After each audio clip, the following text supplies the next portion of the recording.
Bonjour à toutes et à tous, c'est Manuel Correa. Dans cette vidéo, je vais vous montrer comment créer un thème de couleur avec l'extension Adobe Theme Color. Nous verrons aussi comment extraire des couleurs à partir d'une image depuis le site Adobe Color. Et nous verrons aussi une commande cachée pour pouvoir faire la même chose. Et enfin, je vous parlerai aussi brièvement de l'application Adobe Capture.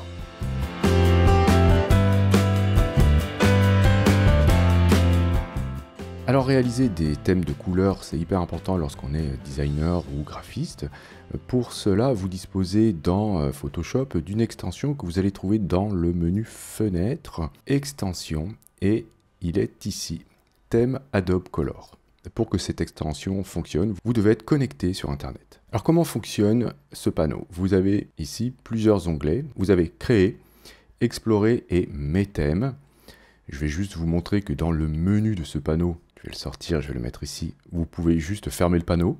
Alors qu'est-ce qu'on peut faire concrètement avec ce panneau? Vous allez pouvoir créer des couleurs à partir d'une couleur principale. Vous pourrez créer en tout 5 couleurs. Les couleurs qui ne sont pas principales seront créées automatiquement à l'aide de règles chromatiques, on verra ça tout à l'heure, ou bien alors vous pourrez créer vos propres couleurs sans utiliser de règles. On va voir ici le volet Explorer. Si vous cliquez sur Explorer, vous allez pouvoir voir ce que d'autres personnes ont fait. Donc en fait, ce que fait ici le module, eh bien, il se connecte sur le site Adobe Color pour aller chercher ici des thèmes de couleurs qui ont été créés par des utilisateurs. Vous allez pouvoir faire des recherches. Par exemple, si je tape Blue, je vais pouvoir faire une recherche sur les thèmes qui ont ce mot-clé, d'accord? Ou bien je pourrais aller chercher ici les thèmes qui sont les plus appréciés, mes thèmes qui ont été publiés. Vous pourrez aussi voir les plus populaires, etc., etc. Vous pourrez aussi choisir en fonction d'une date. Voilà. Ok, donc ça c'est le volet Explorer. Bon, ce qui est intéressant bien sûr, c'est de savoir créer ses propres thèmes. Donc vous cliquez sur Créer et vous allez avoir donc ici une couleur principale, c'est celle qui possède, vous voyez ici, le petit triangle blanc ici. Une couleur est sélectionnée, vous le savez, quand elle est entourée de blanc, d'accord. Alors cette couleur principale, vous allez pouvoir la définir de plusieurs façons. Soit vous la déplacez directement dans la roue chromatique, de cette manière-là. Ok. Et les autres couleurs vont se déplacer, on va dire, d'une manière relative à votre couleur principale en fonction d'une règle chromatique choisie. Ou bien alors, si vous voulez apporter une couleur ici qui est personnelle, vous pourrez l'apporter depuis Photoshop. Par exemple, je vais dans ma barre d'outils ici, double-cliquer sur la couleur de premier plan afin d'ouvrir le sélecteur de couleurs. Et je vais dire, par exemple, je choisis un bleu comme ceci. Ok, je valide cette couleur et je vais cliquer sur cette icône-là, celle que vous avez au milieu, pour apporter cette couleur en tant que couleur principale dans le panneau Thème Adobe Color. Et du coup, voilà, cette couleur est arrivée et les autres couleurs créées sont celles qui répondent à une règle chromatique. Avant de voir les règles chromatiques, on peut voir qu'on peut modifier bien sûr les autres couleurs. Il suffira pour cela de cliquer sur une couleur, elle est sélectionnée, d'accord, car elle est entourée maintenant en blanc. Vous pourrez modifier en bas ici la luminosité de cette couleur, de cette manière-là. Vous voyez que les autres couleurs ne changent pas quand on modifie une couleur secondaire. Par contre, si je fais la même chose avec la couleur principale, eh bien, toutes les autres couleurs seront recalculées en fonction de cette valeur.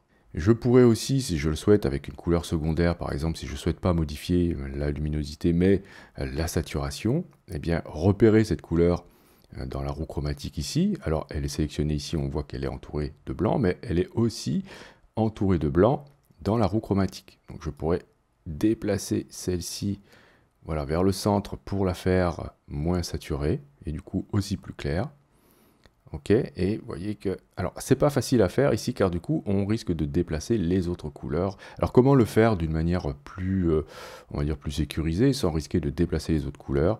Eh bien, au lieu d'utiliser la roue, vous pouvez utiliser des curseurs. Vous cliquez ici sur Curseur, et là, vous aurez la possibilité d'avoir des curseurs en cyan, magenta, jaune et noir, RGB, LAB, TSL, et même des valeurs hexadécimales. Alors je vous conseille plutôt d'utiliser, à moins que vous souhaitiez avoir des valeurs très précises en RGB et en cyan, magenta, jaune et noir ou en hexadécimal, eh bien d'utiliser plutôt le TSL, TSL pour teinte, saturation, luminosité. Si vous cliquez ici, vous aurez les trois curseurs, ici pour la teinte, la saturation et la luminosité.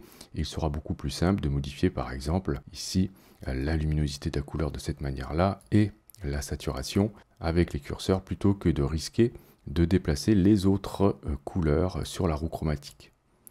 D'accord? Donc voilà comment vous allez pouvoir faire pour toutes vos couleurs. Et ensuite, si vous le souhaitez, vous pourrez, par exemple, avec la couleur que vous avez sélectionnée ici, décider, en cliquant sur cette icône-là, eh bien, de la déplacer en tant que couleur de premier plan dans Photoshop, ce qui vous permettra ensuite, avec un pinceau par exemple, de peindre cette couleur. Vous voyez, si je souhaite avoir celle-ci maintenant, je clique à nouveau sur cette icône-là, donc la première, hop, et je vais pouvoir maintenant peindre avec cette couleur. Alors je vais aussi pouvoir, si je clique sur cette icône-là, eh bien l'ajouter au nuancier. Donc ici j'ai sorti mon panneau nuancier, elles sont apparues ici. Donc c'est très pratique pour récupérer directement dans Photoshop vos couleurs. Alors voyons voir maintenant les règles chromatiques disponibles. Je vais cliquer sur roue et je vais choisir ici, en cliquant sur cette icône, afin d'aller voir la liste des règles disponibles. Par défaut, on est sur semblable. Donc semblable, vous avez les couleurs qui sont à côté de la couleur principale. Donc elles sont semblables.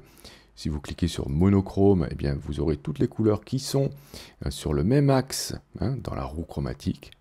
D'accord? Et bien sûr, vous avez d'autres règles, triade. Vous avez des groupes de couleurs ici séparés à 120 degrés sur la roue. D'accord? Donc vous aurez comme ceci des thèmes de couleurs qui sont plus contrastés. Vous pourrez avoir aussi complémentaires, et là vous aurez le maximum de contraste, d'accord? Et ensuite explorer les autres. Composite, c'est comme complémentaire, mais avec ici un mélange de couleurs semblables, c'est-à-dire qu'on va retrouver des couleurs qui seront à côté, vous voyez, à chaque fois.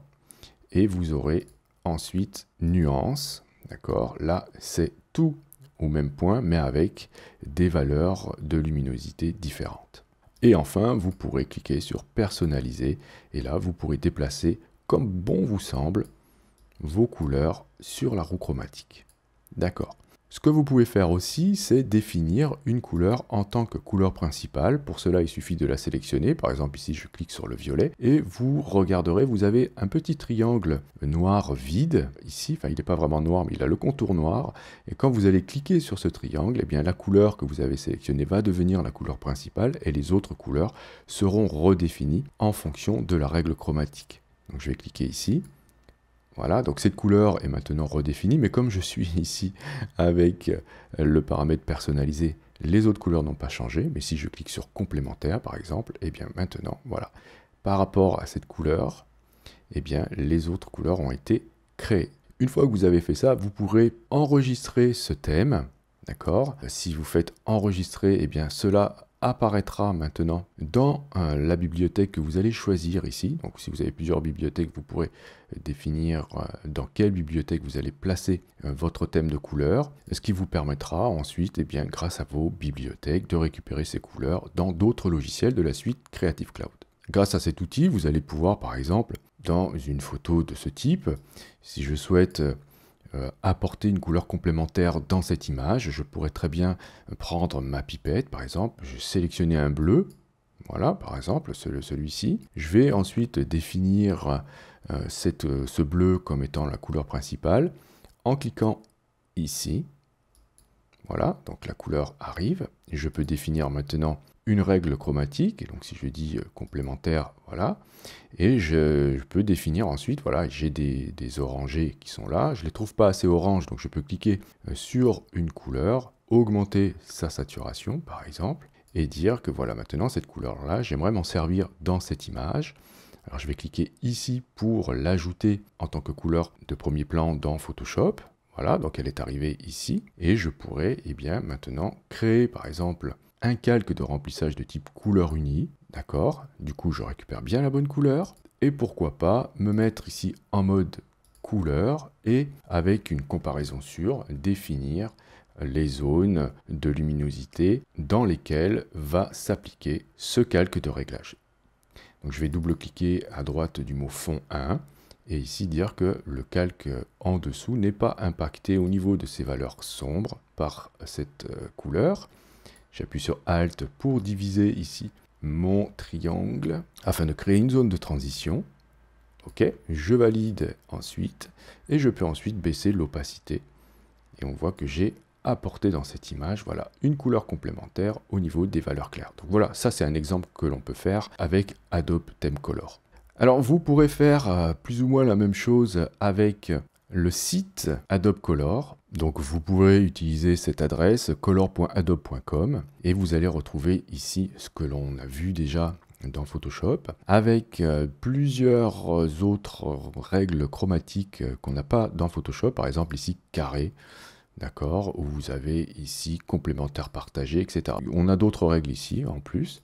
Ok, mais ce qui est intéressant ici, c'est que vous allez pouvoir extraire le thème à partir d'une image. Si vous cliquez ici sur extraire le thème, vous pourrez glisser et déposer un document ou alors cliquer ici pour sélectionner un document depuis votre ordinateur. Et ce qui est intéressant là, c'est que le site va vous proposer directement d'extraire depuis une photo, eh bien, un thème de couleur. Ce thème de couleur, vous pourrez l'enregistrer dans votre bibliothèque, vous pourrez saisir des mots-clés afin de le retrouver plus facilement, et vous pourrez même décider de le publier sur le site Adobe Color, ce qui permettra à d'autres personnes de pouvoir le récupérer. Vous avez ici la possibilité, donc à gauche, de choisir des règles d'extraction des couleurs, coloré, lumineux, doux, profond, etc. Okay, donc essayez ces différentes règles, et vous pourrez déplacer bien sûr à la main ces petites pastilles afin de personnaliser l'extraction des couleurs. Ce qui est nouveau, c'est que maintenant on a la possibilité d'extraire un dégradé. Si vous cliquez ici sur extraire le dégradé, vous allez vous retrouver avec la possibilité de créer un dégradé à partir des couleurs de votre image. Ces pastilles, vous allez pouvoir les déplacer aussi et vous pourrez augmenter le nombre d'étapes à gauche ici. Pour chaque pastille, vous aurez les valeurs en RVB, HSB. HSB, c'est en fait le TSL. Vous avez aussi les valeurs en cyan magenta, jaune et noir, en LAB et en hexadécimal. Si vous passez votre curseur sur un rectangle et que vous cliquez, vous allez enregistrer la valeur hexadécimale de cette couleur-là dans le presse-papier. Vous pourrez récupérer cette couleur dans Photoshop en double-cliquant sur la couleur de premier plan, par exemple, afin d'ouvrir le sélecteur de couleurs. Et ici, au niveau des valeurs hexadécimales, vous faites un clic droit et vous choisissez coller. Et là, je récupère bien la couleur que j'avais copiée dans mon presse-papier. Pour en revenir rapidement au dégradé, vous pourrez déplacer ici les étapes sur votre dégradé. Bien sûr, ce dégradé, vous pourrez l'enregistrer à nouveau dans votre bibliothèque en cliquant ici sur enregistrer. Ce dégradé, je pourrais l'utiliser par exemple dans un document. Tout simplement, je vais créer ici un calque de remplissage de type dégradé et double-cliquer depuis ma bibliothèque sur le dégradé sauvegardé afin de pouvoir l'utiliser. Vous avez la possibilité de ne pas passer par le site Adobe Color car depuis peu, depuis la version CC 2020, nous avons la possibilité de faire la même chose dans votre bibliothèque. Vous allez cliquer sur le petit plus ici en bas à gauche et vous avez la possibilité de créer à partir d'une image. Je vais retrouver ici palette de couleurs et ce que fait cette fonction, c'est qu'elle va lire le dernier calque. Alors je peux décocher ici. Alors je vais fermer, me remettre sur mon image d'origine, donc je vais désactiver les calques, sélectionner le bon arrière-plan, refaire appel ici à créer à partir d'une image, je suis toujours dans ma bibliothèque, et je vais ensuite recliquer à nouveau ici sur palette de couleurs, et vous voyez qu'on se retrouve à peu près avec les mêmes paramètres que sur le site, avec ici la possibilité de retrouver lumineux, coloré, etc. et de déplacer les pastilles. On va pouvoir aussi extraire des dégradés de la même façon que sur le site. Je pourrai ensuite enregistrer dans ma bibliothèque ce dégradé ou ma palette de couleurs. N'oubliez pas que vous disposez aussi des mêmes outils avec l'application Adobe Capture ou Adobe Capture, ce qui vous permettra de faire à la volée des thèmes de couleurs réalisées à partir de ce que vous pouvez voir en vous baladant ou voilà, quand vous êtes dans un musée, si vous voulez extraire des couleurs depuis une peinture ou autre évidemment. Donc il est extrêmement utile d'utiliser des couleurs par exemple extraits d'une image pour faire des documents. Par exemple, je vous montre ici un document voilà, très simplement réalisé à partir de couleurs extraits de cette image que vous avez en bas. Voilà, cette vidéo est maintenant terminée. Si vous avez des questions, n'hésitez pas à le faire dans les commentaires. Si vous avez aimé, vous pouvez cliquer sur j'aime. Si vous souhaitez soutenir cette chaîne, vous pouvez bien sûr partager la vidéo et ou cliquer sur le lien Utip présent dans la description de cette vidéo. Si vous n'êtes pas encore abonné, vous pouvez cliquer sur abonnez-vous. N'oubliez pas la petite clochette pour être averti des prochains cours ou des prochains tutos. Et justement, on se dit à la prochaine pour un autre cours ou pour un autre tuto.